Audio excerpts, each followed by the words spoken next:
The morning sun cast long shadows across the Serengeti Wildlife Rehabilitation Center as Dr. Elena Martinez made her way through the compound. The air was crisp, carrying the mingled scents of dry grass and distant acacia trees. She had been working at the center for 3 years now, dedicating her life to rescuing and rehabilitating injured and orphaned wildlife. But nothing could have prepared her for what was about to happen on this particular Tuesday morning. Elena was conducting her routine inspection of the predator enclosures when she heard it, a soft, plaintive mewing that tugged at her heartstrings. Following the sound, she discovered a tiny serval kitten, no more than 6 weeks old, huddled in the corner of the recovery pen. The spotted cub had been brought in just 2 days earlier after rangers found her alone and dehydrated near a dried riverbed. Her mother was nowhere to be found, likely fallen victim to poachers or territorial disputes. The veterinarian knelt down beside the enclosure, speaking in soothing tones. The kitten's enormous ears swiveled toward her voice, and those oversized amber eyes locked onto Elena's face with an intensity that seemed far too knowing for such a small creature. Without warning, the serval kitten let out another cry and began scaling the chain-link fence with surprising agility.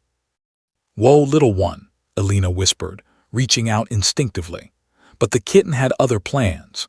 With a final leap, she launched herself directly onto Elena's shoulder, tiny claws finding purchase in the fabric of her khaki work shirt. Before Elena could react, the cub had scrambled around to her back, nestling between her shoulder blades with a contented purr that vibrated through Elena's entire body. Elena froze, barely breathing. She had handled countless wild animals in her career, but this was different. The kitten had chosen her, claimed her as a source of comfort and security. Very slowly, Elena straightened up, acutely aware of the precious cargo clinging to her back. The serval's claws pricked through her shirt, not painfully, but with enough pressure to remind her that despite the kitten's current vulnerability, she carried the genes of an apex predator. "Well," Elena murmured to herself, "I suppose you're coming with me today." The center's daily operations couldn't stop for one clingy kitten, no matter how adorable. Elena had medication rounds to complete, feeding schedules to supervise, and a mountain of paperwork waiting in her office. She considered trying to remove the serval from her back, but every time she reached around, the kitten would mew plaintively and burrow deeper against her spine, making her position clear. She wasn't going anywhere. Elena's first stop was the medical bay, where she needed to administer antibiotics to a recovering cheetah. Her colleague, Dr. James Patterson, did a double-take when she entered. "Elena, is that?" "Yes," she confirmed, carefully measuring out the medication. "She climbed on about 20 minutes ago and refuses to let go." James grinned broadly. "That's Keone, right? The serval orphan from Sunday." "That's her," Elena replied, injecting the medication into the cheetah's IV line with practiced precision. Behind her, Keone shifted slightly, her small body warm against Elena's back. The kitten watched everything with those wide, curious eyes, occasionally making small chirping sounds. Word spread quickly through the rehabilitation center.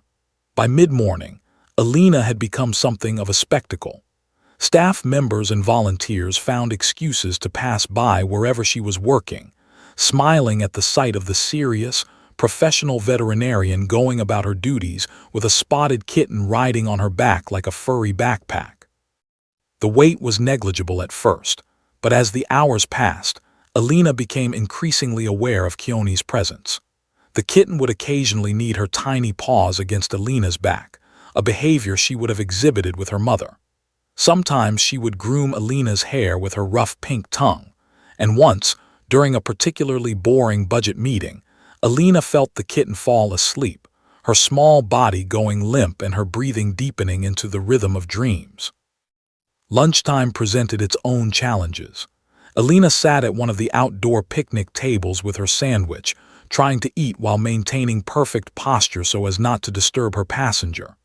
Keone, awakened by the smell of food, began investigating, her small nose sniffing at the air.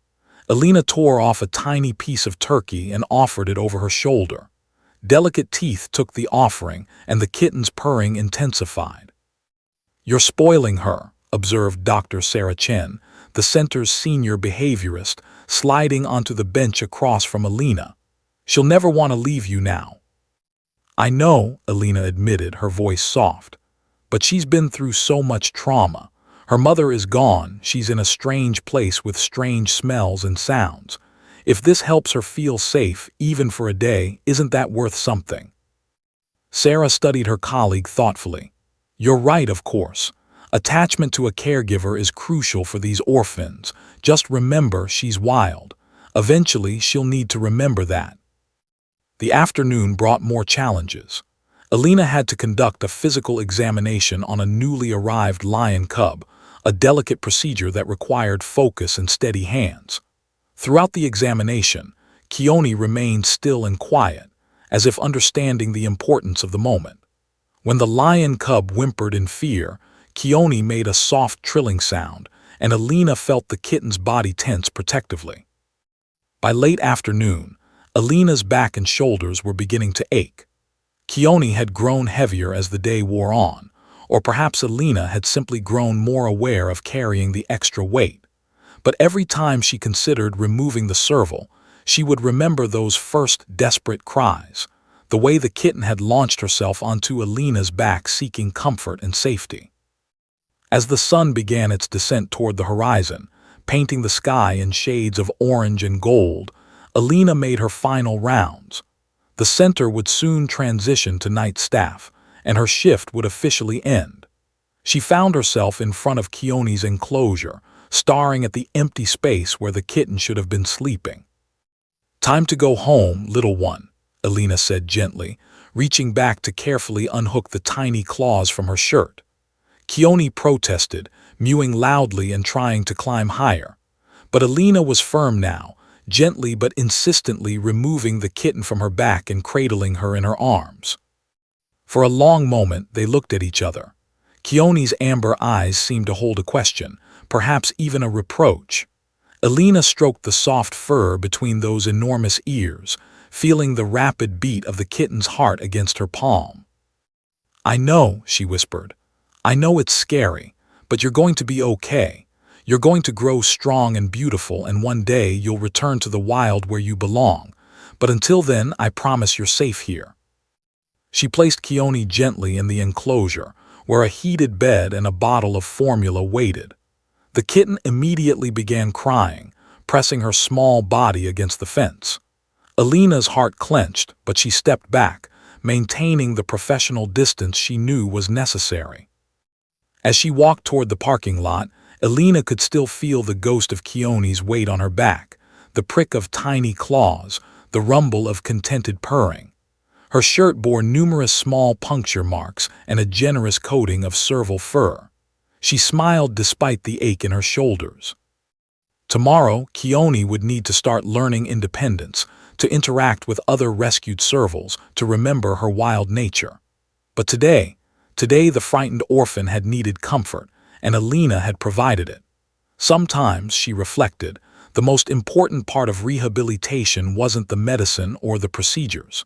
It was simply being there, offering safety and warmth to a creature that had lost everything.